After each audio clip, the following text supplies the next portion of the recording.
Hi guys, today we're doing the TV Suggestions episode 8. Before I go any further into it, please like, share and subscribe, and hit the little bell icon. That'll let you know when we do new uploads, so when a new video comes up it will notify you in your emails. Right, okay, obviously I do one of these every week, so we're now up to episode 8, so I've got some more stuff for you guys if you're struggling for things to watch. You'll notice I'm actually doing this with the bedroom door open, which makes a nice change. I actually have got the house to myself for a few minutes. The wife and my youngest are out doing their daily exercise, so I'm actually taking advantage of this at the moment, because this is probably the first time I've had the flat to myself in, the last God knows how many weeks since this all started. So anyway, let's get into it. So the first one is The Code. This is Universal.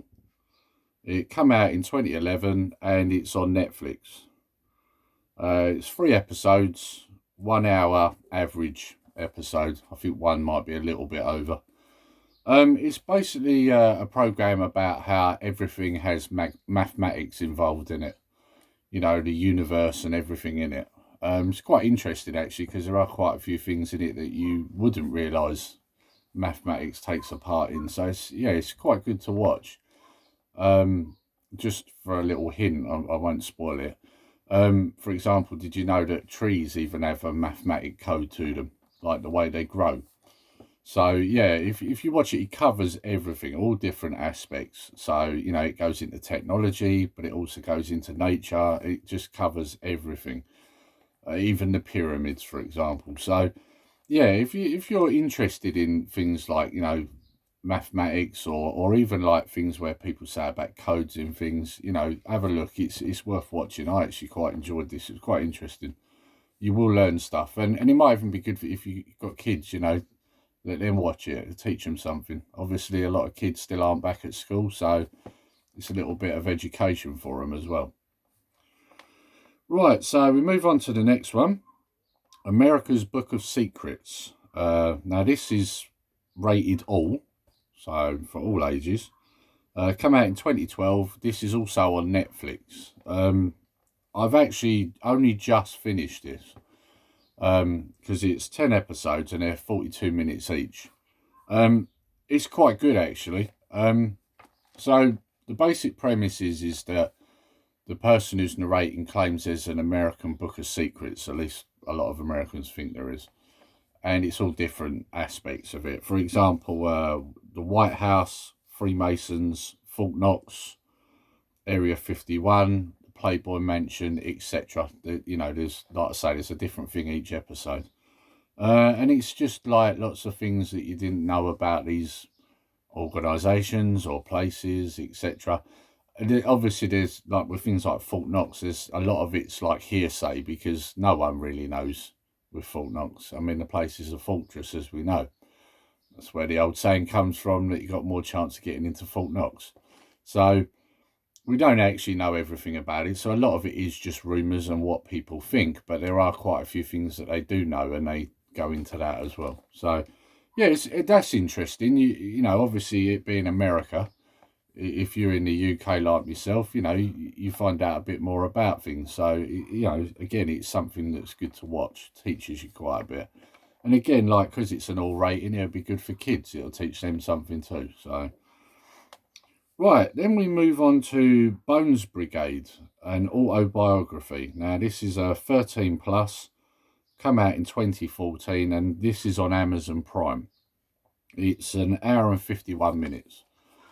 A good majority of this is like basically repurposed VHS footage, to be honest. It shows you basically the Bones Brigade, and if anybody knows about the Bones Brigade, they were a group of the top skateboarders, like kids, teenagers, and one of them obviously was Tony Hawk's, who we know went on to be a massive success. He was big then, but he was bigger later. As you know, there was PlayStation games after him. He had his own skateboards out, his own clothing. So this kind of shows you the grassroots of it all, how it started and how skateboarding became so popular and how it changed over the years, etc. It's quite good. If you're into skateboarding like I was when I was younger, then you'll find this interesting, because a lot of these guys, you'll know them. You'll know the names. So when you watch it, you find out a bit about all of them. And it is all of them. It's not just Tony. It does go around all of the guys that were in it. So, yeah, it's quite interesting. You even find out some stuff about their personal lives as well. So if you're a Tony Hawk's fan, for example, and you want to know something a bit more about him that you don't already know, watch this and you'll probably learn something. So, yeah, I found it quite entertaining. It was good. Like I say, it goes into a lot of the history of skateboarding as well. So you learn how it changed over the years and how it got to where it was. So I found that interesting. Because obviously when I started, skateboarding was already a thing. This shows you how it got to that point. So from my point of view, it was quite interesting. It's a bit of history. So, right, we move on to the next one. What China discovered on Moon's dark side. I think it's meant to be on the Moon's dark side. I think they did a bit of a typo there, because it doesn't make a lot of sense, does it? This is an all, and it came out in 2019. It's on Amazon Prime. Now, this won't take up much of your time. It's only 8 minutes. But it's basically a guy doing a simulation of how he thinks the moon came to be. And he basically runs through a couple of different scenarios until he finds one that actually fits. And I mean, I won't give it away. It's only 8 minutes, so if I say what it is, there won't be any point in watching it. But just have a watch. It shows you basically how the moon became what it is and where it is. So, yeah, like I say, it's 8 minutes. It's not going to take up a massive amount of your time. And if you're interested in that sort of thing, then it's worth watching. So, right, we then move on to Pistorius. Now, this is a 13 plus. 2018 this come out, and it's on Amazon Prime. Now, I only just got round to watching this like beginning of this week, or should I say in the last week, the beginning of it. So midweek last week. I watched this with a wife, and actually this, once you start watching it, you can't stop. This is definitely a binge watch. It's 4 episodes, 1 hour each. Yeah, we watched it all in one evening. Like I say, you watch one episode, you want to watch the next one, you know, and so you end up watching all 4. So if you are planning on watching it, just to warn you, make sure you've got 4 hours free. It goes into how he became so famous as a runner, you know, and how he started in the Paralympics and then went on to the Real Olympics. And then, of course, it delves into the incident with his girlfriend where he shot her. And, you know, it goes through all of the details, the court cases, how various factions against harm to women and things like that come into it. And I'll be honest with you, one of the things I will say, I won't give away everything, but one of the things I will say was it was a massive, massive cluster crap. It really was. Like, it just went, everything that could have gone wrong went wrong. Like, you know, the scene wasn't contained properly, evidence went missing, things got contaminated, like evidence got contaminated, you know, and people got involved who shouldn't have, you know. I won't tell you everything, but watch it. You will start to realise when you watch it, my God, what were they doing? Like, so, I'll be honest, after watching this, I had to ask myself, like, did he actually do it? Like, well, we know he shot her, yeah, but, you know, did he actually do it on purpose, or was it because he thought it was somebody else? So, yeah, I actually found myself questioning it, and so that just is a testament to the program. If you watch it, when you actually see the facts, you will start to wonder. So, but anyway, I don't want to give away too much. So, yeah, have a watch. Like I say, it's 4 hours. You will end up binge watching it. You will, after the first episode, you want to watch the next one. So, if you are going to watch it, make sure you've got 4 hours free. That's all I'm going to say. Right, so we move on to the next one. Operation Lune, Dark Side of the Moon. This is 13 plus, come out in 2002, and it's on Amazon Prime. 53 minutes long, this is. So I'm not going to give too much away. I'm just going to give you the basic outline of it. So if anybody knows who Stanley Kubrick is, they'll know he's the guy that did 2001: A Space Odyssey. Basically, there's rumours going round that he recorded the footage from the 1969 moon landing. Obviously, if you know anything about conspiracy theories, for years they've been saying that they don't believe that they went to the moon. Now, this doesn't really suggest they didn't go to the moon, but it does suggest that the footage we saw wasn't real. It wasn't from the moon. When you watch the program, you'll see why. A lot of experts have come out and basically they through various methods that they tell you it would be impossible according to them. So, and there are various ex-government officials that obviously have given their own account of what they know happened. All I'm going to say in regards to this is Stanley Kubrick's team, a lot of them had nasty endings. That's all I'm going to say. So the only one who actually didn't was Stanley Kubrick. And that was because he refused to go outside for the rest of his life. So, yeah, that should give you an indication of what I'm getting at there. But have a watch. It goes through all the details. People who know things, or apparently know things. People who have theories on what was done. And obviously experts that come out and say, this couldn't have happened because of this. This could have happened because of that. So, yeah, give it a watch. It's quite interesting, actually. Like I say, it came out in 2002. I'm surprised I haven't stumbled on this before, actually, because it's been out a long time.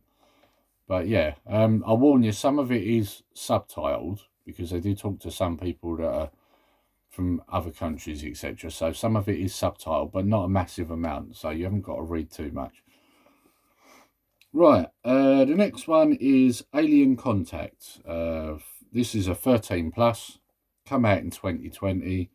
And this is on Amazon Prime. So this is fairly new, this one. So this is all about the increased UFO sightings and how the world's governments seem to be slowly letting us know things about it. And how this could be them preparing the public for, you know, aliens' arrival. Yeah, when you watch it's people basically saying, well, doesn't it seem funny that there's more and more sightings recently and they're more and more blatant? You know, like before they were, you only occasionally see one during the day, whereas nowadays people are seeing them during the day all the time. And in some cases, they're right over the top of cities, you know, everybody's seeing them. So they're basically saying, well, look, you know, is it because the government's preparing us for the inevitable, you know, the arrival? Obviously, for years, people have always said that the government's implicit in this. They know what's going on and they've always gone to cover things up. But just recently, a lot of governments around the world are actually coming out and saying, yes, they are real. I don't think the US has really done that, but, you know, other countries have. I think Mexico's one of them that has. So the fact that people are coming around now and saying this, France is another one. They've come out and said it. The fact that the governments now are coming out and saying this, a lot of people are like, well, hang on, if they're now owning up to this, like, what's happening? Something's got to be happening there. So a lot of people believe it's because eventually these guys are going to turn up on it in our backyard, you know? So, yeah. So have a watch. It's good. I don't actually have the running time on it. I'll be honest. I quickly jotted that down and I forgot to put the running time down on it. I don't think it's massively long, though. But yeah, it's you know, if you're into UFOs and stuff, it's a good watch. So right, okay, now we're going to move on to some movies. So the first one, Valkyrie. It's a 12 and it came out in 2008. It's not a new film, and this is on Netflix. So if you haven't heard of Valkyrie, I'll just give you a little outline on it. I watched this years ago when it came out, but I watched it again recently because it is a good film. I do like this film. After being wounded in World War II, a disillusioned Nazi colonel called Klaus von Stauffenberg hatches a daring plan to create a shadow government and assassinate Adolf Hitler. Now, a lot of people might be thinking, oh, is this one of these sort of alternate reality sort of films? You know, what if this had happened? This isn't. This is actually based on true events. This guy did exist, and this guy did do what the story says he done. So and apparently it's quite accurate as well. So yeah, it's a good film. It's starring Tom Cruise, Kenneth Branagh, and Bill Nye. So there's a good cast in there too. And there are a lot of other actors. I didn't want to list them all, but there are lots of famous faces in this. You will recognise a lot of them. Yeah, it's a good film. Like you guys already know, if you've watched my other videos, I do like a lot of films that are based around true events. And this is probably one of my favourite ones, actually, when it comes to true events. One thing I will say, without giving too much away, this guy was a brave man, what he tried to do. And had other people have done or tried to do what he was doing, it would have been successful. So, yeah, you know, he might have been a Nazi, but the point was is he didn't agree with what was happening. He stood up and he tried to do something about it. So, yeah, quite admirable what he did. I won't give away what happens, but yeah, give it a watch. It really is a good film. You won't be disappointed, and that's 2 hours long. So yeah, and then we go on to an oldie. This one's free to watch actually at the moment. Police Academy. It's a 15. Obviously, it came out in 1984. It's not a new film, and it's on Amazon Prime. It's a classic. Police Academy is a great film. Starring Steve Guttenberg, G.W. Bailey, and Kim Cattrall. A lot of you might be surprised at that, Kim Cattrall, if you haven't watched it again recently. Obviously, she went on to really big things after this, but when she did this, she was a relatively unknown. So, it's an hour and 32 minutes. Most people already know that because they've probably watched it. But I just thought I'd put it on here because, like I say, it's free to watch. It's a classic. It's a good film. It's funny.